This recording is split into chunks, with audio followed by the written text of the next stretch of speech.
O sol se punha no horizonte quando Carlos terminou de fazer a última checagem em seu caminhão Scania vermelho, modelo 2018, que já mostrava os sinais dos seus 5 anos de estrada. As marcas de poeira e pequenos arranhões contavam histórias de incontáveis viagens pelo Brasil. Naquela noite de setembro, sua missão era transportar uma carga de eletrônicos de São Paulo até Belém do Pará. Uma viagem longa, mas nada que já não estivesse acostumado após 20 anos dirigindo pelas rodovias brasileiras. Na cabine do caminhão, os objetos pessoais de Carlos revelavam fragmentos de sua vida. Um terço pendurado no retrovisor, presente de sua falecida mãe. Algumas fotos já desbotadas de sua esposa Maria e seus 2 filhos. Um pequeno São Cristóvão colado no painel.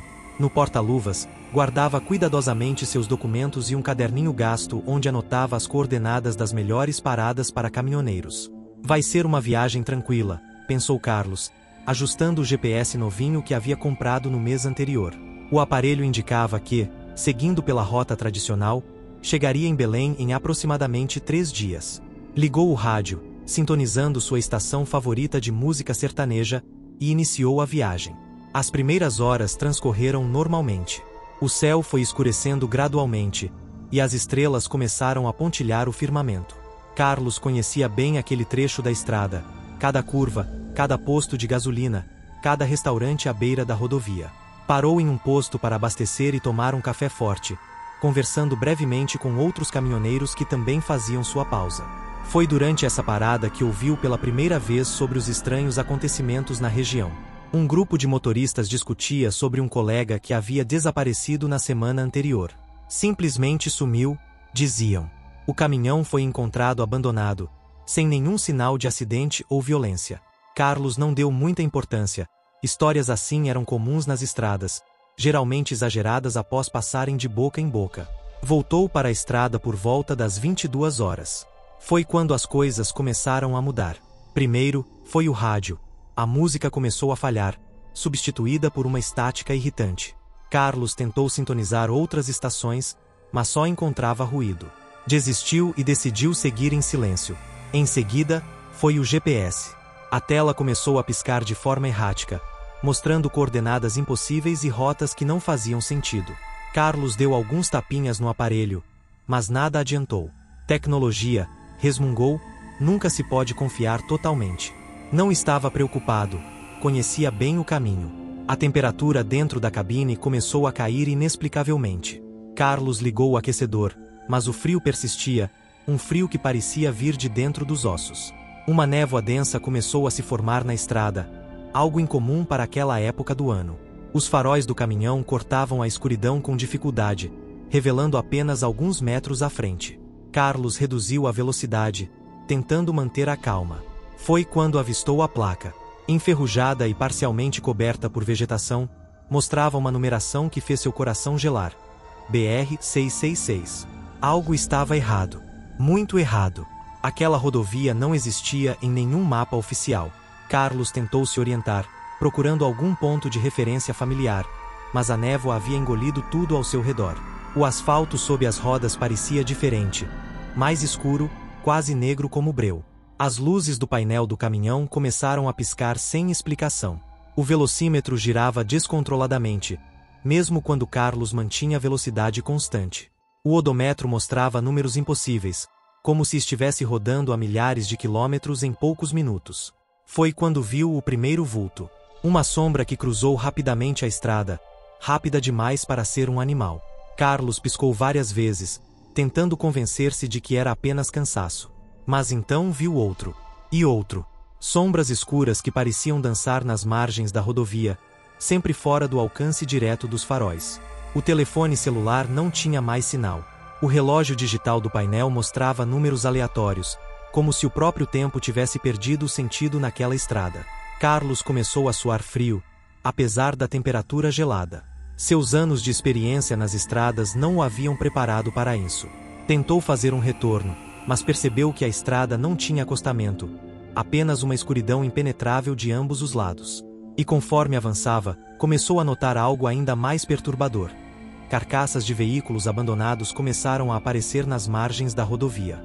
Caminhões, carros, motos, todos vazios, alguns parecendo estar ali há décadas, outros aparentemente recentes. Carlos apertou o crucifixo que carregava no pescoço, presente de sua esposa Maria. Pai nosso que estais no céu. Começou a rezar em voz baixa. Mas suas preces foram interrompidas por um som que fez seu sangue gelar. Uma risada infantil, vinda do banco do passageiro vazio ao seu lado. Quando olhou para o lado, por uma fração de segundo, viu uma criança sentada ali. Mas não era uma criança normal. Sua pele era pálida como papel, e seus olhos eram completamente negros.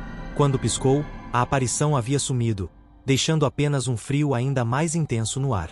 A noite estava apenas começando, e Carlos, sem saber, havia entrado em uma jornada da qual muitos nunca retornaram. A rodovia da morte havia escolhido sua próxima vítima, e as próximas horas provariam ser as mais longas e aterrorizantes de toda sua vida. A respiração de Carlos estava cada vez mais pesada enquanto seu Scania continuava avançando pela BR-666. O ar dentro da cabine havia se tornado tão denso que parecia quase sólido, como se cada inspiração exigisse um esforço sobre-humano. O frio sobrenatural que o cercava fazia seus dedos doerem, mesmo através das luvas gastas que sempre usava. Foi quando o rádio, até então mudo, voltou à vida com um chiado ensurdecedor. Entre a estática, vozes começaram a emergir, dezenas delas, sobrepostas, algumas sussurrando, outras gritando. Carlos reconheceu algumas. Eram vozes de antigos colegas de estrada que haviam desaparecido ao longo dos anos. Socorro! Alguém, por favor. Não há saída. A estrada, ela está viva. Carlos, você também vai ficar. Seu nome, repetido várias vezes entre os sussurros, fez com que um arrepio percorresse sua espinha. Tentou desligar o rádio, mas o botão não respondia. As vozes continuavam, cada vez mais altas, cada vez mais desesperadas. Na escuridão à frente, algo começou a tomar forma. Era uma mulher vestida de noiva, seu vestido branco esvoaçando de forma antinatural, pois não havia vento. Ela flutuava a alguns centímetros acima do asfalto. Carlos pisou no freio instintivamente, mas os freios não responderam. O caminhão atravessou a aparição, que se dissolveu em uma névoa esverdeada. O retrovisor mostrou algo que fez Carlos prender a respiração. A noiva havia reaparecido na carroceria do caminhão, seu rosto agora uma máscara de horror com olhos completamente negros. Ela apontou para algo à frente e desapareceu em meio a uma risada macabra que ecoou pela cabine. Foi então que Carlos começou a ver as marcações no asfalto. Não eram as linhas amarelas comuns, eram símbolos antigos, que brilhavam com uma luz própria esverdeada. À medida que passava sobre eles, Carlos começou a ter visões. Flashes de acidentes horríveis, caminhoneiros desaparecendo em circunstâncias misteriosas, rituais obscuros realizados à beira da estrada. As visões revelaram a verdade sobre a BR-666. Ela não era apenas uma estrada, era um portal, criado décadas atrás através de um pacto sombrio. Caminhoneiros desesperados por sucesso haviam feito acordos com forças antigas e malignas. Em troca de riqueza e prosperidade, a estrada exigia sacrifícios regulares. O asfalto começou a pulsar como se estivesse vivo, veias negras se espalhando pela superfície. Carlos percebeu que não estava mais dirigindo. O caminhão tinha vida própria agora. As marchas mudavam sozinhas, o volante girava por conta própria. Estava sendo levado para algum lugar, e não havia nada que pudesse fazer. Nas margens da rodovia, sombras começaram a tomar forma. Eram os espectros dos caminhoneiros perdidos. Centenas deles, alguns ainda vestindo uniformes de décadas passadas, outros tão recentes que Carlos podia reconhecer seus rostos das notícias de desaparecimentos. Todos olhavam para ele com uma mistura de pena e resignação. Uma voz grave e profunda preencheu a cabine. Carlos, finalmente você chegou. Estávamos esperando por você. A voz parecia vir de todo lugar e lugar nenhum ao mesmo tempo. Você é especial. Sabia? O 10º caminhoneiro a entrar na rodovia desde que ela foi criada. Um número importante. O painel do caminhão começou a derreter, o plástico escorrendo como cera quente. As fotos de sua família começaram a pegar fogo espontaneamente, as imagens se contorcendo nas chamas azuladas. O pequeno São Cristóvão explodiu em 1000 pedaços. Foi quando Carlos viu algo que fez seu coração quase parar. Outro caminhão Scania vermelho, idêntico ao seu, surgiu na contramão. E ao volante estava ele mesmo. Mas não era bem ele, era uma versão distorcida, com um sorriso largo demais para ser humano e olhos que brilhavam com uma luz vermelha. O outro Carlos acenou, e mais caminhões começaram a surgir, todos dirigidos por diferentes versões dele mesmo. Algumas versões pareciam mais velhas, outras mais jovens, algumas tão distorcidas que mal pareciam humanas. Todas sorrindo aquele sorriso impossível. Bem-vindo à sua nova realidade, Carlos, a voz continuou. Aqui, você nunca estará sozinho. Aqui, você dirigirá para sempre, em todas as versões possíveis de si mesmo. A rodovia escolhe apenas os melhores, sabe? E você é perfeito. O caminhão começou a acelerar por conta própria, dirigindo-se diretamente para seu reflexo distorcido. Carlos tentou abrir a porta, mas ela havia desaparecido. A cabine agora era uma prisão sem saída. O velocímetro marcava números impossíveis, e o mundo lá fora havia se transformado em um borrão de luzes e sombras. A temperatura dentro da cabine despencou ainda mais, e Carlos podia ver sua própria respiração formando padrões estranhos no ar. Padrões que pareciam formar rostos agonizantes. O crucifixo em seu pescoço começou a queimar como gelo, e as vozes no rádio se transformaram em um coro demoníaco. Enquanto o impacto inevitável se aproximava, Carlos finalmente entendeu. A rodovia da morte não era apenas um lugar, era uma entidade viva, faminta, que se alimentava das almas dos viajantes há gerações. E agora, ele seria parte dela para sempre. O momento da colisão nunca chegou. Em vez disso, o tempo pareceu se dobrar sobre si mesmo. A cabine do caminhão se transformou em um caleidoscópio de memórias distorcidas. Carlos viu toda sua vida passar diante de seus olhos, mas não como normalmente acontece. As memórias estavam sendo reescritas, corrompidas pela influência maligna da rodovia. Viu o dia em que comprou seu primeiro caminhão, mas agora havia uma figura sombria assinando o contrato junto com ele. Viu o nascimento de seus filhos, mas as crianças tinham olhos negros como piche. Viu seu casamento com Maria, mas a igreja estava cheia de espectros, e o padre tinha o rosto do outro Carlos, aquele com um sorriso impossível. A voz que ecoava pela cabine começou a revelar a verdadeira história da BR-666. No início dos anos 50, 7 caminhoneiros fizeram um pacto com forças antigas. Estavam cansados de estradas ruins, assaltos e acidentes. Queriam poder, segurança, sucesso. O acordo era simples. Eles receberiam tudo isso, mas em troca, a estrada precisaria ser alimentada. Uma alma a cada lua nova, para manter o equilíbrio. Imagens dos 7 caminhoneiros originais surgiram no para-brisa como uma projeção macabra. Estavam em pé, em círculo, ao redor de um símbolo desenhado no asfalto com sangue. O ritual que realizaram naquela noite havia transformado um trecho comum de estrada em algo muito mais sinistro. Mas a estrada ficou faminta, continuou a voz. Uma alma por lua não era mais suficiente. Ela começou a chamar os motoristas por conta própria. E agora, Carlos, você é o 1000º. O número que completa o ciclo. O painel do caminhão se transformou em uma superfície líquida negra, da qual mãos espectrais emergiam, tentando alcançá-lo. Carlos tentou se desvencilhar, mas seu corpo não respondia mais aos seus comandos. Estava paralisado, observando o horror se desenrolar. Foi quando o rosto de Maria apareceu no retrovisor. Não era uma memória ou uma ilusão, era ela, de alguma forma conseguindo alcançá-lo através do véu sobrenatural. Seus olhos estavam cheios de lágrimas, mas sua voz era firme. Carlos, meu amor, lute. O terço, use o terço.